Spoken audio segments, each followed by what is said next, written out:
നമസ്കാരം, ദിയാസ് കിച്ചൻ റൂമിലേക്ക് സ്വാഗതം. ഇന്ന് ഞാൻ തയ്യാറാക്കാൻ പോകുന്നത് പുട്ടാണ്. പുട്ടെന്ന് പറയുമ്പോൾ നമ്മുടെ വീട്ടമ്മമാർക്ക് വളരെ എളുപ്പത്തിൽ ജോലി തീർക്കാൻ പറ്റുന്ന ഒന്നാണ്. അതുപോലെ തന്നെ വളരെ ഹെൽത്തിയാണ്. ഈ ഒരു പുട്ടിൻ്റെ പ്രത്യേകത എന്ന് പറയുന്നത് നല്ല സോഫ്റ്റ് പുട്ടാണ്. അതുപോലെ തന്നെ അടുത്ത ദിവസം ആയാലും ആ ഒരു സോഫ്റ്റ്നെസ്സും നിലനിൽക്കും. അപ്പോൾ അതിന് വേണ്ടിയിട്ട് ചെറിയൊരു ടിപ്പും കൂടെ പറയുന്നുണ്ട്. അപ്പോൾ കൂടെ തന്നെ ഇതിൻ്റെ കൂടെ കഴിക്കാൻ പറ്റിയ അട്ടിപ്പൊള്ളി ഒരു കറിയും കൂടെ ചെയ്യുന്നുണ്ട് കേട്ടോ. അപ്പോൾ നല്ല ടേസ്റ്റി ആയിട്ടുള്ളൊരു കറിയാണ്. പുട്ടിൻ്റെ കൂടെ ഈ ഒരു കറി തീർച്ചയായിട്ടും നിങ്ങൾ ട്രൈ ചെയ്ത് നോക്കുക. എങ്ങനെ തയ്യാറാക്കാൻ കണ്ടു നോക്കാം. അതിനായി ബൗളിലോട്ട് 250 ml കപ്പിൽ 1 കപ്പ് പുട്ടുപൊടി ഇട്ട് കൊടുക്കാം. ഈ ഒരു അളവിൽ എടുക്കുകയാണെന്നുണ്ടെങ്കിൽ 3 പേർക്ക് കഴിക്കാൻ പാകത്തിനുള്ള പുട്ട് തയ്യാറാക്കാൻ പറ്റും. നമുക്ക് എത്രയാണോ ആവശ്യമുള്ളത് അതനുസരിച്ച് പുട്ടുപൊടി എടുക്കുക. ഇനി ഇതിലോട്ട് ആവശ്യത്തിനുള്ള ഉപ്പ് ചേർത്ത് കൊടുക്കാം. കൂടെ തന്നെ ഇത് ഓപ്ഷനിലാണ്, വേണമെങ്കിൽ മാത്രം ചേർത്താൽ മതിയാകും. 2 സ്പൂണ് നാളികേരം കൂടി ചേർത്ത് കൊടുക്കാം. പുട്ടിന് എപ്പോഴും നാളികേരം കുറച്ചധികം ചേർക്കുന്നതാണ് കൂടുതൽ ടേസ്റ്റ്. ഈ മൂന്നും കൂടി നന്നായിട്ടൊന്ന് മിക്സാക്കി എടുക്കുക. അതായത് പുട്ടുപൊടിയും ഉപ്പും നാളികേരവും കൂടി. ഈ സമയം നാളികേരം ചേർക്കുന്നില്ല എന്നുണ്ടെങ്കിൽ ഒരു ചെറിയ സ്പൂൺ വെളിച്ചെണ്ണയോ നെയ്യോ ചേർത്ത് കൊടുക്കുക. കുറച്ചുകൂടി ഒരു മയം കിട്ടുകയും ചെയ്യും. ഒരു പ്രത്യേക ഒരു ടേസ്റ്റും ആയിരിക്കും. നാളികേരം ചേർക്കുന്നുണ്ടെങ്കിൽ ഇതിൻ്റെ ഒന്നും ആവശ്യമില്ല. ഇത് നനച്ചെടുക്കാൻ വേണ്ടിയിട്ട് ആവശ്യത്തിനുള്ള വെള്ളം ചേർത്തെടുക്കുക. അതായത് ഇപ്പോൾ 1 കപ്പ് പുട്ടുപൊടിയാണ് എടുത്തത്. അതുകൊണ്ട് തന്നെ ആ സെയിം അളവിൽ തന്നെ വെള്ളം കൂടി ചേർത്ത് കൊടുക്കുക. ഇതുപോലെ വെള്ളം ഒഴിച്ചു കൊടുക്കുക. ഇപ്പോൾ കാണുമ്പോൾ നിങ്ങൾ പലരും വിചാരിക്കുന്നുണ്ടാവും വെള്ളം കുറച്ച് കൂടിപ്പോയില്ലെന്നല്ലേ. ഇങ്ങനെയാണ് ഒഴിക്കേണ്ടത്. അതായത് പുട്ടുപൊടിയുടെ മേലിൽ ഇതുപോലെ വെള്ളം നിൽക്കുന്ന രീതിയിലായിരിക്കണം ഒഴിക്കേണ്ടത്. അതിനുശേഷം സ്പൂണോ അല്ലെങ്കിൽ നമ്മുടെ കൈ ഉപയോഗിച്ചിട്ട് ഇങ്ങനെ ഒന്ന് സ്പ്രെഡ് ചെയ്ത് കൊടുക്കുക. ഇത് കുറച്ച് നേരം റെസ്റ്റ് ചെയ്യാൻ വയ്ക്കുക. അതായത് കുറഞ്ഞതൊരു 10 മുതൽ 15 മിനിറ്റ് ഒന്ന് അടച്ച് വയ്ക്കാം.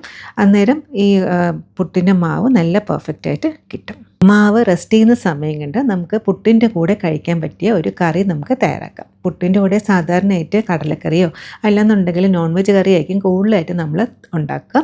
പിന്നെ ഞാൻ തയ്യാറാക്കാൻ പോകുന്നത് നേന്ത്രപ്പഴം വെച്ചിട്ടുള്ളൊരു കറിയാണ്. ഇത് അടിപൊളി റെസിപ്പി ആട്ടോ. ഇത് മിക്കവർക്കും അറിയുന്ന റെസിപ്പിയാണ്, അറിയാത്തവർക്ക് വേണ്ടിയിട്ടാണ്.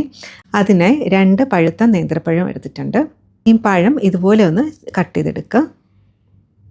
പഴം എടുക്കുമ്പോൾ ഒത്തിരി പഴുത്തു പോയ പഴം എടുക്കരുതേ. ായിട്ട് കുറച്ച് തേങ്ങാപ്പാൽ ആവശ്യമായിട്ടുണ്ട്. 1 കപ്പ് 2ാം പാലും 1/2 കപ്പ് 1ാം പാലും. വേണമെന്നുണ്ടെങ്കിൽ പശുവും പാലും ചേർക്കാം, പക്ഷേ തേങ്ങാപ്പാൽ ചേർക്കുമ്പോഴാണ് കൂടുതൽ ടേസ്റ്റ്. ഇതെല്ലാം റെഡിയാക്കി വെച്ച് കഴിഞ്ഞാൽ നമുക്ക് കറി തയ്യാറാക്കാം. അതിനായിട്ട് ഒരു കടായിലോട്ട് കുറച്ച് നെയ്യ് ചേർത്ത് കൊടുക്കാം. ഒന്നുകിൽ നെയ്യ് ചേർക്കാം, അല്ലാന്നുണ്ടെങ്കിൽ ബട്ടർ ചേർക്കാം. ഒരു ചെറിയ സ്പൂണ് നെയ്യ് ചേർത്താൽ മതിയാകും. ഇവിടെ നല്ല തണുപ്പായതുകൊണ്ട് തന്നെ നെയ്യ് കുറച്ച് കട്ടിയായിട്ടുണ്ടായിരുന്നു. അപ്പോൾ ഇട്ടപ്പോൾ കൂടിപ്പോയി, പിന്നെ ഞാനത് മാറ്റിയില്ല. ഈ ചെറുതായിട്ട് ചൂടായി വരുമ്പോൾ നമ്മൾ കട്ട് ചെയ്ത് വെച്ചേക്കുന്ന നേന്ത്രപ്പഴം ചേർത്തെടുക്കാം. ഈ ഒരു അളവിലാണ് നേന്ത്രപ്പഴം കട്ട് ചെയ്ത്. ഇതല്ലാന്നുണ്ടെങ്കിൽ കുറച്ചും കൂടി ഒരു വലിയ പീസ് ആക്കാം കേട്ടോ. നേന്ത്രപ്പഴം നെയ്യിലിട്ട് നന്നായിട്ടൊന്ന് വഴറ്റിയെടുക്കുക. ഒരു 2-3 മിനിറ്റ് ഒന്ന് വഴറ്റിയെടുക്കുക. അതായത് ഈ നേന്ത്രപ്പഴത്തിൻ്റെ കളർ ചെറുതായിട്ടൊന്ന് മാറി വരണം. സാധാരണയായിട്ട് പുട്ട് തയ്യാറാക്കുമ്പോൾ കറിയൊന്നും ഇല്ലയെന്നുണ്ടെങ്കിൽ നേന്ത്രപ്പഴം ഉണ്ടെങ്കിൽ നമ്മൾ നേന്ത്രപ്പഴം ചെറുതായിട്ട് കട്ട് ചെയ്തതിന് ശേഷം നാളികേരത്തിൻ്റെ കൂടെ അതും നേന്ത്രപ്പഴവും കൂടെ വെച്ചിട്ട് പുട്ടുണ്ടാക്കാറുണ്ട് അല്ലേ. അത് വേറൊരു ടേസ്റ്റാണ്. പക്ഷേ ഇതുപോലെ കറി തയ്യാറാക്കുകയാണെന്നുണ്ടെങ്കിൽ ഇതിൽ നാളികേരത്തിൻ്റെ പാലൊക്കെ ചേർത്തുകൊണ്ട് തന്നെ വേറിട്ടൊരു ടേസ്റ്റാണ്. ഇതുപോലെ പഴത്തിൻ്റെ കളറൊക്കെ ചെറുതായിട്ടൊന്ന് മാറി വരുമ്പോഴത്തേക്ക് നമ്മൾ റെഡിയാക്കി വെച്ചേക്കുന്ന 1 കപ്പ് 2ാം പാൽ ചേർത്തെടുക്കാം. കുറച്ച് 2ാം പാലൊന്ന് മാറ്റി വെക്കുന്നുണ്ട്. 2ാം പാലും കൂടി ചേർത്തതിന് ശേഷം ഇതുപോലെ നന്നായിട്ടൊന്ന് മിക്സാക്കി എടുക്കുക. ഇനി പഴം ചെറുതായിട്ടൊന്ന് വേവിച്ചെടുക്കണം. അതിന് വേണ്ടിയിട്ട് ഒരു ലിഡ് അടച്ചതിന് ശേഷം ഒരു 5 മിനിറ്റ് ഒന്ന് വെയിറ്റ് ചെയ്യാം.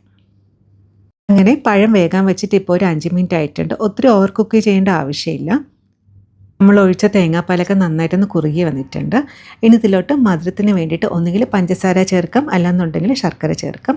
ഞാനിപ്പോൾ ശർക്കര പൊടിച്ചതാണ് ചേർക്കുന്നത്. അതല്ലാന്നുണ്ടെങ്കിൽ ശർക്കര പാനി വേണമെങ്കിലും ചേർക്കാം. ഇതിപ്പോൾ 1/4 കപ്പ് ചേർത്തിട്ടില്ല. 1/4 കപ്പിനെക്കാട്ടിലും കുറച്ചും കൂടി കുറവാണ് ചേർത്തിട്ടുള്ളത്. അപ്പോൾ പഴത്തിന് തന്നെ ചെറിയൊരു മധുരം ഉണ്ടാവും. അതനുസരിച്ചിട്ട് വേണം മധുരം ചേർക്കേണ്ടത്.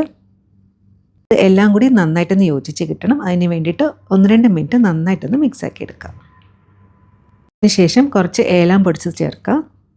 പൊടിച്ചതും കൂടെ ചേർത്തിട്ട് നന്നായിട്ടൊന്ന് മിക്സാക്കി എടുക്കുക. അതിനുശേഷം നമ്മൾ നേരത്തെ മാറ്റി വെച്ചിരിക്കുന്ന 2ാം പാലിലോട്ട് 1 ടേബിൾ സ്പൂൺ അരിപ്പൊടി, അതായത് ഇടിയപ്പം അല്ലെങ്കിൽ പത്തിരിയൊക്കെ ഉണ്ടാക്കാനായിട്ട് എടുക്കുന്ന അരിപ്പൊടി ഉണ്ടല്ലോ, അതും കൂടി ചേർത്തിട്ട് മിക്സാക്കിയതിന് ശേഷം ഇതിലോട്ട് ഒഴിച്ചു കൊടുക്കുക. ഇങ്ങനെ ചേർക്കണം നിർബന്ധമില്ല, ചേർത്താൽ പ്രത്യേക ഒരു ടേസ്റ്റാണ്. കാരണം ഇപ്പം തന്നെ നല്ല കുറുകി വന്നിട്ടുണ്ട്. ഇനി ഇതെല്ലാം കൂടി നന്നായിട്ടൊന്ന് മിക്സാക്കി ഒരു 2-3 മിനിറ്റ് നന്നായിട്ടൊന്ന് വേവിച്ചെടുക്കുക. അതായത് നമ്മൾ ചേർത്ത അരിപ്പൊടി അതിൻ്റെ ഒരു പച്ചമണമൊക്കെ മാറിയിട്ട് അരിപ്പൊടി നന്നായിട്ടൊന്ന് വെന്ത് കിട്ടണം. ലാസ്റ്റ് ഫ്ലെയിം തീരെ സിമ്മിലാക്കിയതിന് ശേഷം 1/2 കപ്പ് ഒന്നാം പാൽ ചേർത്തെടുക്കാം. ഒന്നാം പാൽ ചേർത്ത് കഴിഞ്ഞാൽ തിളയ്ക്കാൻ പാടില്ല.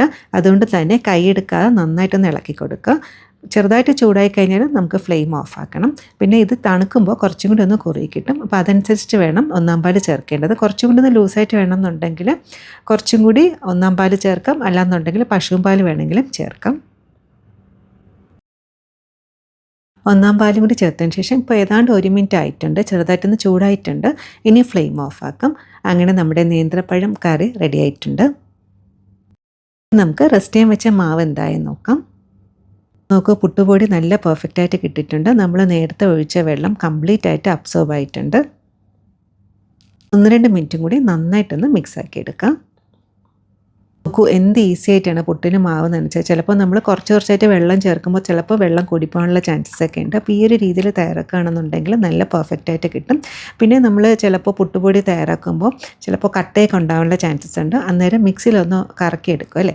അപ്പോൾ ഇങ്ങനെ ചെയ്യുകയാണെങ്കിൽ അതിൻ്റെ ഒന്നും ആവശ്യമില്ല. നോക്കൂ, നല്ല പെർഫെക്റ്റായിട്ട് തന്നെ മാവ് കിട്ടിയിട്ടുണ്ട്. അങ്ങനെ പുട്ടിൻ്റെ മാവ് റെഡി ആയിട്ടുണ്ട്. ഇനി സാധാരണ പുട്ട് തയ്യാറാക്കുന്ന കണക്ക് തയ്യാറാക്കാം. ഞാൻ ആദ്യം ഒരു ചിരട്ടപ്പുട്ടാണ് തയ്യാറാക്കുന്നത്. ആദ്യം കുറച്ച് നാളികേരം ചേർക്കുക, പിന്നെ മാവ് ഇട്ട് കൊടുക്കുക. ഇനി ഇത് ആവിയിലൊന്ന് വേവിച്ചെടുക്കാം. ഒരു 10 മിനിറ്റ് ആകുമ്പോഴത്തേന് പുട്ട് റെഡിയായി കിട്ടും. അങ്ങനെ ആദ്യത്തെ പുട്ട് റെഡി ആയിട്ടുണ്ട്. നല്ല സോഫ്റ്റ് പുട്ടാണ്.